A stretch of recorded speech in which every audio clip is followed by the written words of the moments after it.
ያለፈው ሁሉ አልፏል። አሁን ስለ ወደፊታችን ነው ማሰብ ያለብን።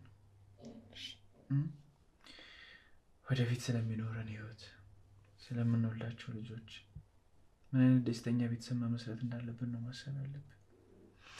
ደግሞ ይኸውልሽ አባትሽ ጋር ሽማግሌ ልኬ ድል ባለ ሰርግ ነው ማከባሽ። የእውነትህን ነው? አዎ።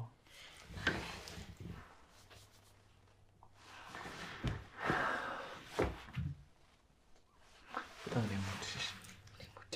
ከዚህ በኋላ አንድ ዘላለም አምባ ከዓይንሽ እንዲወርድ አልፈልግም። እሺ? በቃ አሁን ከዚህ ሙድ ውጪ ነቃ በይ። እሺ? አንቺ እንደዚህ ታለቅሽ አያምርብሽም። ሳቅ ነው የሚያምርብሽ። አንተ እስካለኸኝ ድረስ ሁሌም እስቃለሁ። ሁሌም ከጎንሽ ነኝ። እወዳለሁ። እኔም በጣም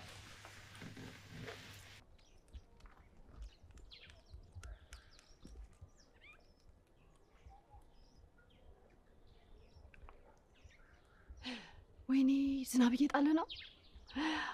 ደስ ሲል ያለሽ ነው ምጭ ቂቤ ሆነ ልባል